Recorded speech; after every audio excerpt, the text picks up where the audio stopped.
Hello there, welcome back to my channel. It is Tuesday, January 7th, which if you watched my last vlog, you know that it is just the very next day. Yesterday was our first day back as teachers after winter break. It was a staff development day, and I shared all about the things that I got done, things that happened over break, so go back and watch that video if you have not already seen it. But today is our first day with students back in our classrooms. I cannot wait to see them. I've missed them very much, but I don't have too many new things to catch you up on in terms of life, but I did prep some things last night, and I had prepped some things before winter break to get ready for today that I want to show you and just take you along with me for the day with first time students in my classroom in 2025. We've officially broken out the winter jacket, because it was 19 degrees when I left my house this morning, and that is way too cold for Austin, Texas. Hey Stanley, is that jacket made of updog? I prepped some things last night because I had some extra time that I wanted to share with you. First are some new cheers posters. So we have these class cheers, and a student will get to pick a cheer if they have an answer that really goes above and beyond, or they share something insightful. And I have them displayed above my whiteboard. So these are 8.5 by 11, but they perfectly fill that like weird space of bulletin board strip that's above the whiteboard. And it's a reminder to students what cheers there are, because as the year goes on, we have been adding new cheers, and then we kind of forget about the old ones, so having them displayed is helpful. These are actually two cheers that my students came up with before break, and I just didn't have time to create the actual posters. The first one is Who Let the Answer Out, based on the ever popular song Who Let the Dogs Out, but instead of Who Let the Dogs Out, it's Who Let the Answer Out, and then we point at the student and go, you, and then we repeat as necessary. The next one is based on the James Brown song I Feel Good, but it's You Did Good. So for this one, we point at the student, we go, you did good, and then it's a dance of choice for the na na na na na na na, and then we nod our head and say, we knew that you would now, and then another dance of choice, na na na na na na na, and then we say, so good, duh, duh, so good, duh, duh, you got it right, duh, duh, duh, duh, another dance of choice. But my students came up with those, and I thought they were so cute and creative, so I'm gonna add those to the bulletin board. The other thing I prepped last night is essentially, if you've been around a while, you may remember back when I taught 4th grade in Maryland, we utilized something that we called clipboard cruising. It's essentially a way to document data. So as students are working independently on an assignment and I'm going and checking on them, I can then document whether they've got it, they need more help, or they're ready to move on. So yesterday, the 4th grade team met with admin, and we talked about one of our goals, really as like a district, is this idea of finding things to improve on. And one of the areas we are trying to improve on is really that day-to-day like monitoring of our students, knowing where they're at, knowing how to get them to the next step. And we talked about doing laps, so walking around the room when they're working and being able to check in with each student, which I've shared before, that I have these yellow pens, and this is my favorite way when I'm going around and just kind of popping in and checking on students' work. I have like the yellow is less subtle than other color pens, but it's a way to like assure them, yep, you did a great job on that one, or hey, you really went above and beyond with this, I want you to share it with the class, or hey, go back and check over that one. So I did not, however, have a spreadsheet to like document it, and it's one of those things I knew I needed to do, I just didn't have the time, but yesterday I had the time. So I created this spreadsheet. Now, I created this in Google Sheets, and I will link it for you as a template if you're interested. Essentially, it just has a spot for each student, and then I am organizing mine by unit because that makes the most sense to me, that I could be like, all right, unit 5, day 10, how did my students do? And I could look at that column. But the way that it's set up with the 31 columns, you could also do it monthly. So you could have a January spreadsheet and each column is a different day. I blacked out the ones where we are taking assessments, so I'm not gonna have any data to collect on those days. But I have a spot just to create a key, so it's just kind of coding of If, I put a check mark, it means this. If I put a star, it means this. And then I have a spot to jot down notes. So I created this spreadsheet last night, shared it out with my team teachers. And whenever I share things out, I'm always like, use or lose, AKA like, I made this for me. If it's helpful for you, you can use it, but don't feel pressured to use it in any way, shape, or form. But I feel good now that I have that ready to go. I also brought from home all of the books that I had read. So if you watch my last vlog, I reached my goal of reading 52 books in a year in 2024. And of those books, most of them were general nonfiction. Some were like personal fiction books. Some were education nonfiction. And then some were like young adult kids books that are fiction that I'm gonna now add into my classroom library. So these are books I kind of accumulated throughout the year, but I had been keeping them at home because I wanted to take this picture where I had all the books that I read stacked up.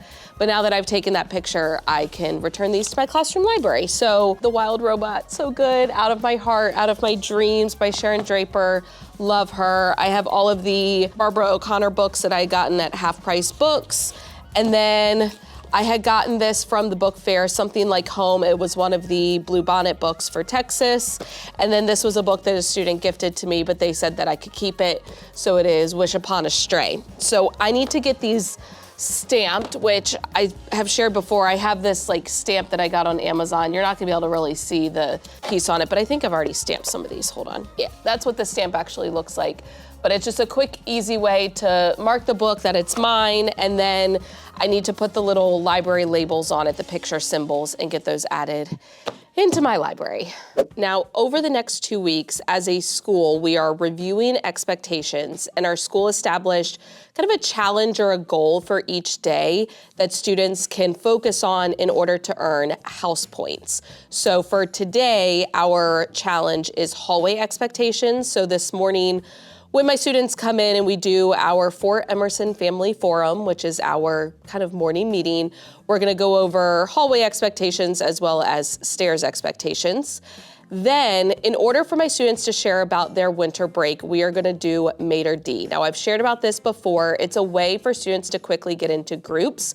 So I'm gonna explain the activity. Essentially, I'm gonna play some little cafe music, which I just inserted this video from YouTube. While the music is playing, students move around the room.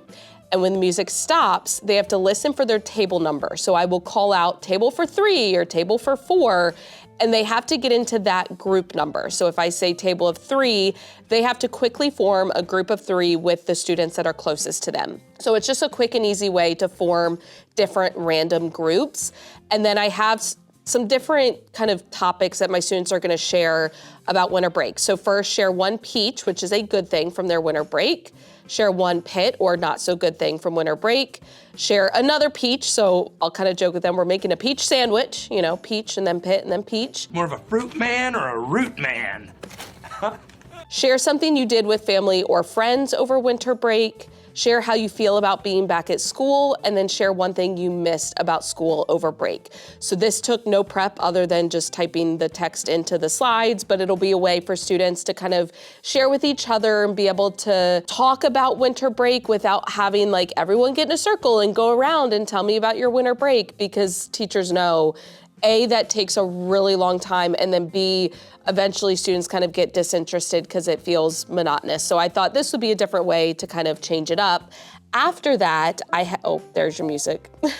After that, I inserted some slides with pictures and videos from my trip. So over winter break, I traveled to the Galapagos Islands and to Quito, Ecuador. So I have a world map so I can kind of show them for reference where it is, and then a zoomed in map so that I can show them more specifically, like, here's the capital of Ecuador where I flew into, and then we stayed on Santa Cruz Island, and it'll just be nice to have a visual. And then, as I mentioned, I just inserted some different videos and pictures from my trip. So showing them like the pier area, the sea lions, the pelicans, and then this was a picture of like a park that we went past, and I just like to be able to show them like, here's what that looked like there. And we've got another sea lion video, all the things. So I have those already inserted just to make my life that much easier than like trying to pull them up on my phone. I feel like it's very time consuming. Otherwise, it's a normal day. We are doing a typical math lesson. In fact, we're condensing 2 lessons into 1. I shared yesterday that I mapped out the scope and sequence for the rest of the unit, and I finally found a way to get us back on track. Yay, and I wanna stick to that. For science, we are kicking off a new chapter, and because it is the first day of the week, even though it's not a Monday, we are doing a science investigation. I do think it will be a lot of fun, but I'm also nervous because I think it's going to be messy. I got set up for it yesterday, so let me go ahead and just kind of walk you through it. So I have 2 different classes, one in the morning, one in the afternoon, and I have learned that sometimes it's just easier to prep each class rather than reusing it. It depends on the investigation, but for something that gets kind of messy, it's easier just to have another set ready to go. So this is for my morning group, this is for my afternoon group. These are tilted paint trays, and inside each tray there is a straw for each student, and each group is also going to get a stopwatch, a spray bottle, and then a cup with sand, gravel, and then we're gonna add a little bit of water to it just so that they can form it into a mound.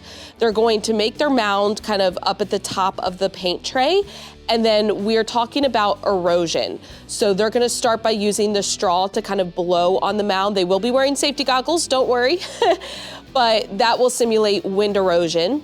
They're gonna use the spray bottle to simulate water erosion. So they're gonna make it rain and they're gonna time themselves and spray for like 2 minutes in order to see the sand running off down the paint tray. And then I'm laughing because I keep calling them ice cubes, but really they're glaciers. I prepped some glaciers yesterday, which are essentially ice cubes with a little bit of sand and gravel in them.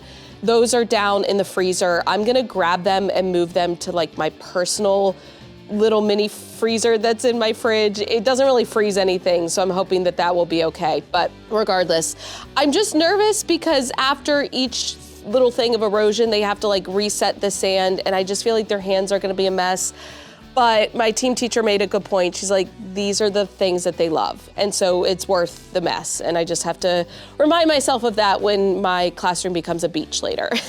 And then while we're speaking on science, I mentioned in yesterday's vlog that my word wall cards are not sticking to the magnets. And it's because I used a roll of magnetic tape, and so the pieces, it's probably hard to see, but they're slightly curved, and they don't want to stay on the lamination. I went through yesterday and hot glued them back onto the lamination.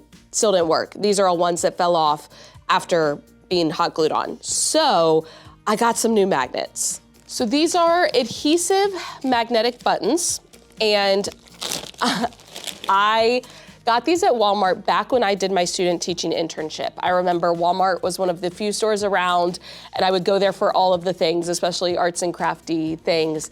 And I have used these magnetic buttons ever since. The reason I did not use them this time for the word wall is because Walmart was out of stock when I was in the process and I was impatient, so I went with the magnetic tape, which I've now learned was a mistake, but we learn from our mistakes. So yesterday, when I'm sitting here at my back table getting work done and just watching and hearing the cards fall off onto the floor, I said, no, we're not doing that. We're gonna get some adhesive magnetic buttons that have not done us wrong in like 10 years, okay? I trust these. But I placed a Walmart order, and these were actually delivered yesterday, so that made my life much easier. I didn't have to worry about hunting them down at the store. I was able just to have them delivered to me. This is an 18 pack. I wanna say each pack was like $2. So it probably is more pricey than like the magnetic tape or some other magnetic options where they don't have the adhesive, but the adhesive makes it so much easier to put on, and I like the button shape. They're nice and flat, and hopefully will not peel off the lamination. So I got 9 packs. So I don't think I'm gonna go through and do them all at once. No, I don't really feel like doing that. But as they fall off, which apparently is not gonna take long, I'm just gonna replace the magnetic tape with the magnetic buttons. But I wanna share that in case you're also on the magnetic struggle bus like I am. I'm also apparently struggling to pronounce words today. I don't know if it's this cold that I've got or what, but I apologize. Before break, something my past self did that my future self is now very grateful for is I prepped little, I don't wanna call them treats, nifty gifties, if you will, for my students for coming back from break. before break at one of the dollar stores, I picked up some packs of pencils. And I was like, I'll figure out when to give these to my students. And so I decided to have it be a welcome back from winter break. That way, new pencil, fresh start. And of course, I had to create a little tag to go with it because I love gift giving. And my students will actually keep the tags. They put them in like their pencil pouches or in their cubbies. And so even though it isn't super important, at the same time, it makes a difference and they care about it. And that's all that matters to me. So the tag just says, you were right back where you belong in our classroom, love, Mrs. Emerson. I missed you so much. I will link, if you're interested in this tag, I just made it in Canva. So I'll link an editable template for you, but I essentially just used a pair of scissors to cut where the little slit is. So the template has a line. And what I did, rather than trying to use like an X-Acto knife would probably be the best way to do it. I could just cut right there. I just folded it. And then I used my scissors to make a little like boop, boop. It wasn't perfect, but it got the job done. And then from there, I was able to slide the pencil through. So it was very quick and easy, but I actually prepped these for both of my classes before winter break. So when I came back, they were already on my back table. I put out the ones for my morning class and I will give my afternoon class to them. But just a little something, something. And what I like about the tag is, I mean, you could use this for any kind of like break or long weekend or anything like that. So if you're interested, it will be linked for you in the description box. One last thing before we get the day started. Yesterday at our staff meeting, admin had us write down the name of a student who we feel like we don't know as well as we should at this point of the year because they are just kind of quiet and complacent and always doing what they're supposed to be doing. But as a result, you maybe haven't formed like a super close relationship with them. And I think almost every teacher could come up with at least one or two students in their class who kind of fit that description. Those students who they gave the quote, feed the rabbit, starve the turtle, which is essentially like really praise those students going above and beyond, doing what they're supposed to be doing. But especially if students are on the more quiet side, they can sometimes kind of fly under the radar and just not get the recognition that they truly deserve based on their behavior, their choices, etc. And we wrote down that student's name on an index card. We wrote down something that we know about them, and then we drew a line. And our admin wants us this week to do, instead of a 5x2, which is 5 days, 2 minutes a day of talking to that student, getting to know them, we're doing a 4x2 because our students are only here 4 days this week. But I've also done an exercise where I set a timer for a minute, sometimes less, it depends on your class size, but you try to write down your entire roster within that time frame. When the timer ends, whoever's name you have not written down is a student that you probably need to get to know better because their name didn't come to mind super quickly. And this kind of reminded me of that. And I've heard of the 5x2 strategy. I've used it before with students, but going into that first week back from break, that is kind of the intention. So I have my student in mind. I have my index card in my bag. So at the end of each day, I'm gonna write down something new that I learned about them. And I just wanted to share that. In case you've never heard of that before, this is a perfect time of year to kind of reflect on that. I think this is my first time sitting down all day, but we had a great first day back. And I feel much better now that today is over. That sounds wrong, but what I mean is the first day back, it's just getting into the swing of things. Of course, you want to hear all about your students' winter break and give them a chance to share with each other and reconnect. And you want to be able to tell them things about your winter break and tell them that you miss them, but then that takes time and then you get behind on lessons and then you're trying to figure out what do your students remember from before break. You're trying to teach new stuff. You're trying to reteach procedures and expectations, and it's a lot. And I feel like today was all about dusting off the cobwebs, you know, getting our brains back in action. And I think the rest of the week will run much smoother. Although today I think went incredibly smooth, all things considered, with it being the first day back from break, with getting a new student, with doing a crazy science investigation, with trying to squeeze in 2 math lessons. I can't check all the boxes, but I can check a lot of them. My new student is super, super sweet, and I am so proud of my students in my class for really embracing the new student and making sure that they know what to do and making sure that they understand, like, where do we put our notebooks and what should the cubbies look like? How do we switch classes? Y'all, I didn't even really have to teach the new student any of that the rest of my class did. And that just makes it so much easier. And that shows that my students understand the procedures so well. And the fact that they can then teach that to new students is just icing on the cake. So that part, major check. I did have quality conversations with my students, just reconnecting from break, listening to them. Mater D was a hit. I shared the pictures, they really enjoyed those. They were very grateful for the pencils. So that part, check.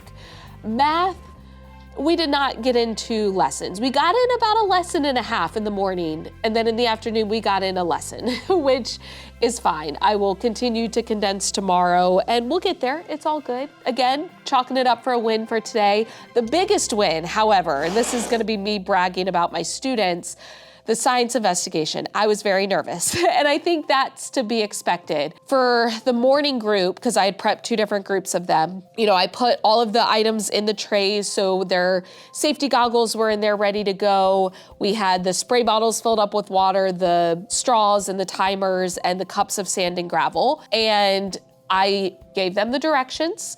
I explained that I did not want my classroom to turn into a beach. I explained how I wanted them to discard all the materials and take care of cleaning it, because we don't want things going down the sink and whatnot. And they returned these, y'all. I mean, not that I would eat off of it, but I could eat off of it if I needed to. They did such a good job, and it did crack me up because one student, as they turned it in, they go, yeah, I wash dishes at my grandma's. It goes to show you that sometimes we underestimate our students and what they're capable of, and we will read about an activity or a lesson and we're like, oh, I don't know about that. But when we actually implement it, they can really surprise us in a positive way. And I was very proud of them. The little glacier ice cubes, thank goodness. I had prepped 2 trays of them. So I grabbed the first tray just before science and I put them in my little freezer and they stayed fine. They were starting to melt, but they were fine. I forgot to grab the other tray after lunch, and thankfully the first tray, I had enough ice cubes to give each student their little glacier, but they had definitely melted some more by the afternoon, but it was fine. The glaciers were a little smaller, but it was fine. So all in all, I'm chalking this up as a success, but I am also excited to get into the routine of things. I think tomorrow will be even better, Thursday even more so. We're probably gonna be tired by Friday because I'm tired after today, but it feels good to be back. And hopefully you feel the same way. If you are a classroom teacher, I know we can have all of the emotions coming back from winter break. We're excited, but at the same time, we're sad that winter break is over. But I think honing in on those parts of coming back that you really love make it that much easier. And my students were certainly a very big part of that today. So if you enjoyed this video, please give it a thumbs up, hit the subscribe button and notification bell so you do not miss any future videos. As always, thank you for watching. I love you so much. Don't forget to put your positive pants on, and I will catch you in the next one.